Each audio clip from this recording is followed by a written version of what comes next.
and welcome back to Hank's Yarncast. My name is Casey. I'm the owner and operator of Hank's Yarn Parlour in Belfast, Northern Ireland. Very welcome. Thank you so much for joining me. Just a little podcast where I chat about what's new in my shop and what I've been knitting on. A little bit more shop news than knitting stuff today, but I'll just get stuck into it. So first things first, I feel like I need to acknowledge this. It actually totally went by me. But I've been podcasting for a whole year, actually a year and about 6 weeks now. I actually just completely missed it, but the very first episode of this podcast, I think, actually was published on the 31st of August, a year ago. So if you've been with me since then, thanks so much for continuing to watch, and if you're new here, as I say, you're very welcome, and thanks so much. I hope that you do enjoy this. I've got some new things in the shop. Some are already here, some are coming. First thing that I wanted to chat about was got new stitch markers in. These do kind of tend to change seasonally in the shop. I make these myself. My wonderful partner makes little charms for me. She makes these little wooden ones. These ones I really quite like. They're little like Ouija planchets. And made me some little ghosts. Hopefully I'm getting that in focus. I don't think it is focusing, is it? Is it? If you're new here, you'll know this camera is the absolute bane of my existence and nothing ever focuses there. Also got some little pumpkins. So these are not, there we go. So these aren't all of them. You can check out our website. We do have a few more kind of more autumnal vibes ones, and some that are a little bit more kind of spooky season. This is my favorite season. I do really enjoy Halloween. I don't know if you can tell what I've got. Probably most of them are behind the camera right now, but I've got the whole shop decked out in Halloween and autumn kind of theme stuff. It's my favorite time of year. I really do love this season. So you can check out the website for stitch markers, or you can pop down to the shop. I also have got, now these aren't quite ready yet, but there are some new project bags coming. Let's right there. So in our little roll top bags, so we've got kind of just some seasonal fabrics coming. This one's got some mushrooms on it. I've got a few that are kind of plaid, sort of. I don't know why. Plaid just always seems to give me warm, cozy feelings. So it feels autumnal to me. We've also got a few that are more kind of Halloween-y. This one, I love this fabric. This fabric is now kind of done, you guys. You might have got a bag off me last year with this fabric. These are like sugar skulled cats. But this is the last of that fabric. It is gone now. So if you're interested in this guy, stay tuned for details on the launch, because in fact, if you see any of these bags, this is kind of why I'm giving a bit of a heads up, because so if you don't know, I make all these bags in-house myself. If you don't know, I'm one-woman show at Hank's. I do everything here myself. Everything from running the shop day to day, doing all the admin that's involved in that, making stitch markers, making project bags, putting together kits. I design patterns as well. I knit all the samples. It's a lot of work. And I absolutely adore making these bags. But the only kind of downside is that I'm not too quick at it yet. So it takes a lot of time for me to make these bags, which means that I don't often have a ton of them available in the shop. So I just wanted to give everybody a heads up now that they are coming. So if you see anything that you like, you might want to kind of get ready to jump on the website when they are going to be available.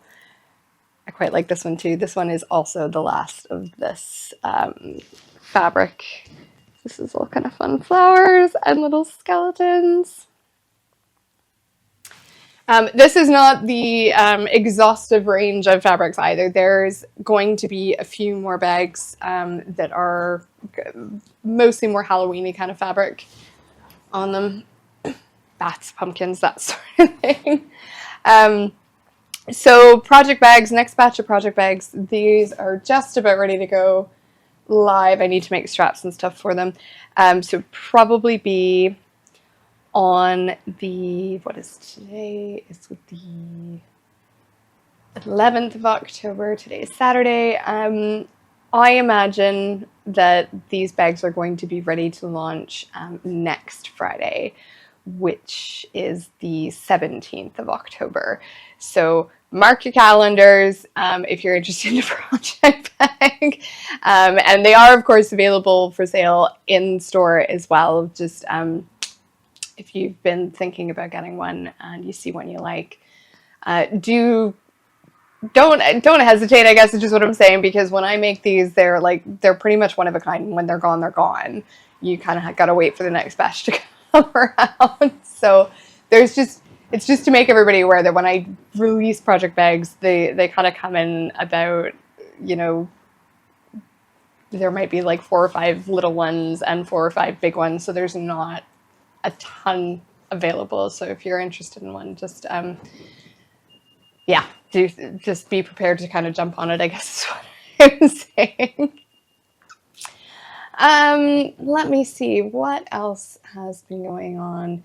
I wanted to mention, I just saw this last night when I was on my way home from the shop. So my dear friends over at Inspiring Yarns have just posted on their social media that they are crowdfunding to open a mill in Northern Ireland, a woolen mill, and this is super, super exciting. We haven't had a mill. In fact, I think there's only 2 working mills in the whole of Ireland as of today that I'm aware of.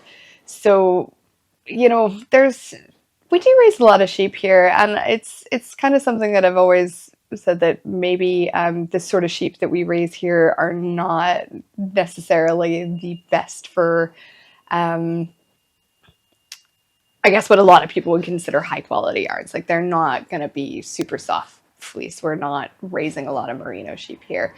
But the trouble is there's sort of this dynamic where we have all this fleece available to us, and the farmers aren't getting anything for it. They're not. It costs them more to shear the sheep than the fleece is worth. So the fleeces are being burned, which is such a terrible waste in my opinion. I mean, even for kind of more rustic fleeces, there's definitely still a use for those, and we can't make use of them because it's too expensive to take that material to another mill, and we don't have one here. And it's just kind of like this. Well, what can we do with that material, and what can we kind of get, how can we turn it into something useful? Where is the facility for that going to come from?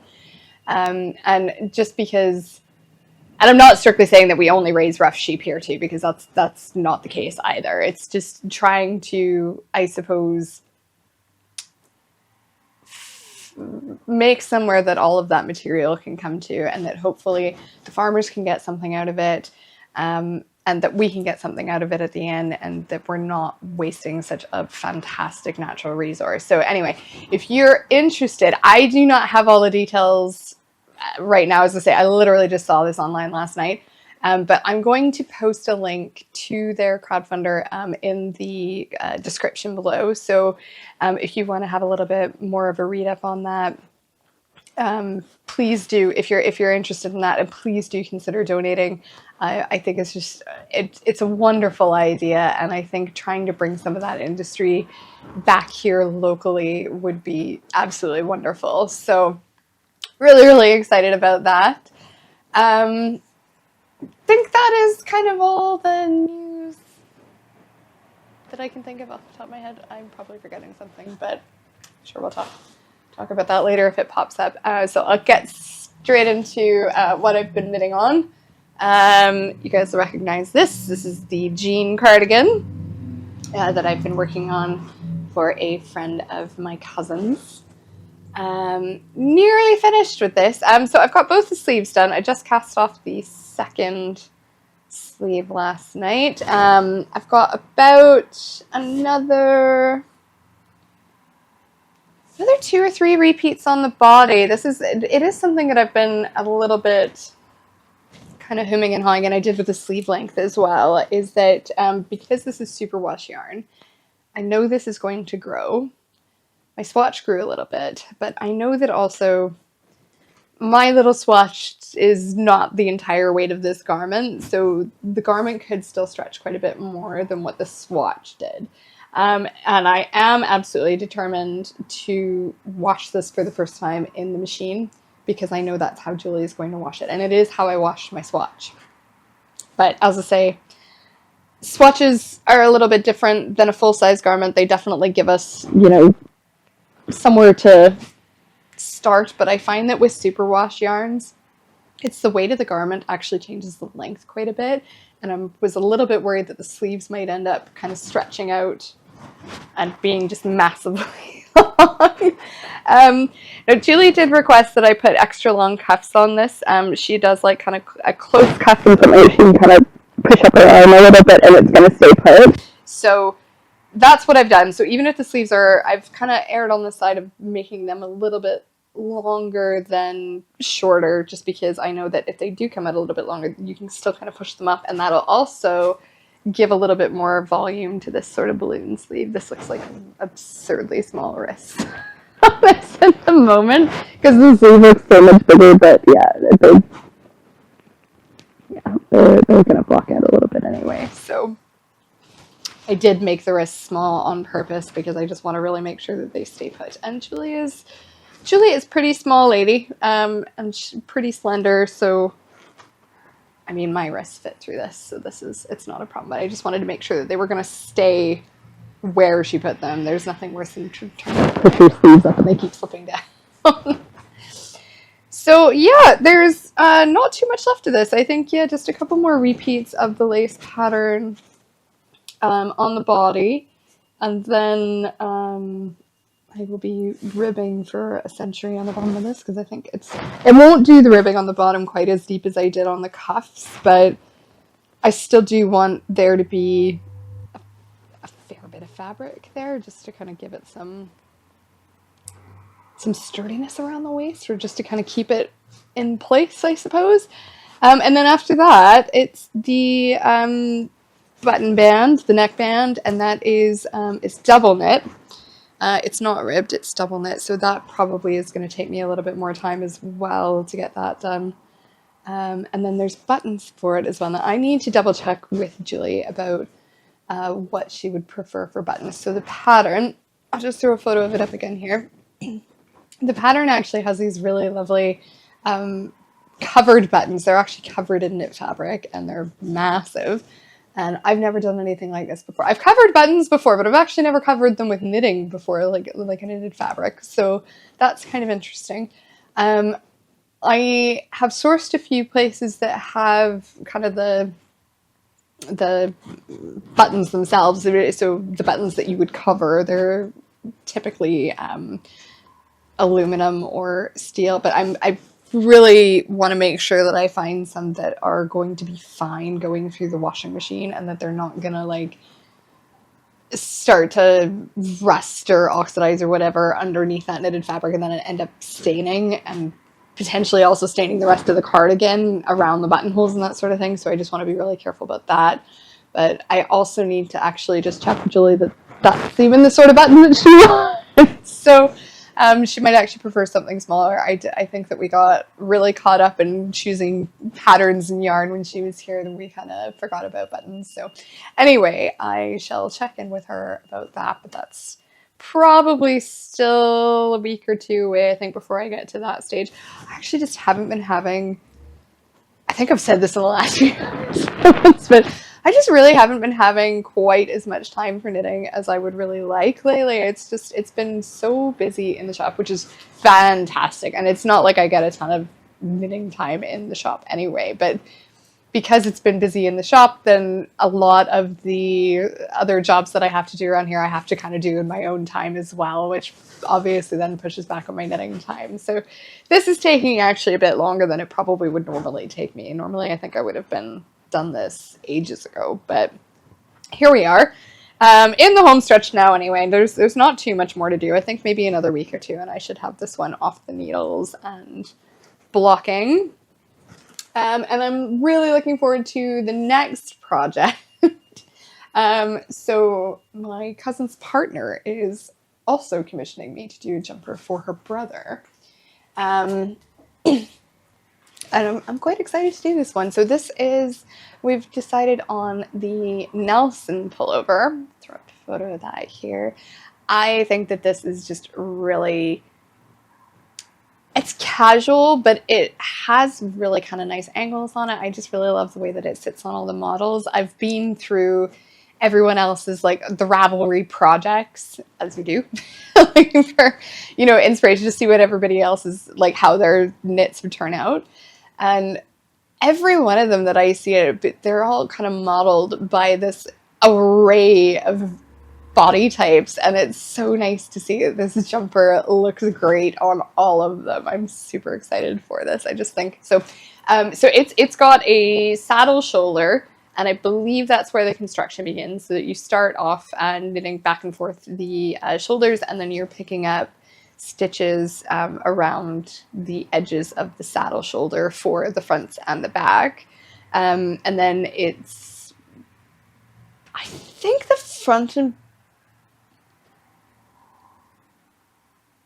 I know it gets joined in the round at some stage after picking up those stitches, but I think it might actually be a little bit further down. I think you might not get to completely knitting in the round until the sleeves are separated, but I haven't actually downloaded the pattern yet. I've just been kind of reading through its description on Ravelry and kind of going through a little bit of the forums. I like to do that when it's a pattern that's new to me. If there's more information on Ravelry from the forums or comments posted, and then obviously through the projects pages on Ravelry, I just find that a super useful tool. It's just it just kind of gives you a little bit more information of other people's experiences with that pattern, if they've caught any kind of problems or tricky bits, or something. Sometimes they'll post notes in their projects about, actually, instead of doing this instruction, I modified it and did this, and it's just kind of helpful to have those little bits of information as well, because you might want to do something similar, and then at least you're not having to reinvent the wheel if you kind of have a little bit of feedback from what other people have done on their journey to knit that.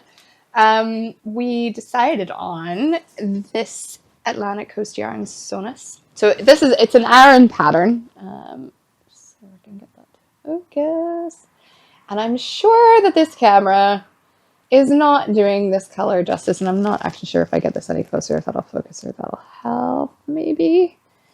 But it's blue, obviously, primarily, but it is actually really quite heathered, and there is lovely kind of like maroons and ochre and green throughout this. It's and everything just kind of blends in together to make this really lovely blue. But it's not solid by any stretch.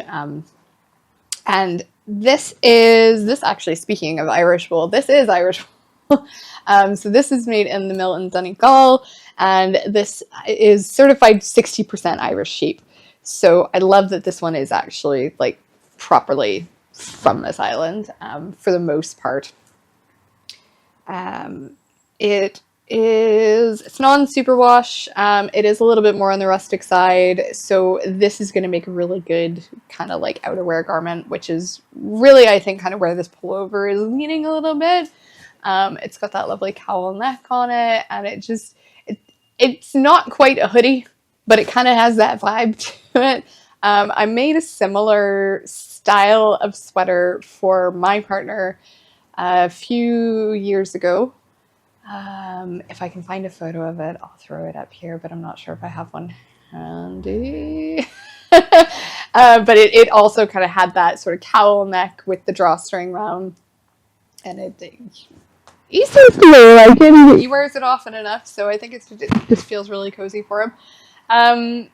yeah, looking forward to this project. I can't remember the last time that I knit a saddle shoulder jumper.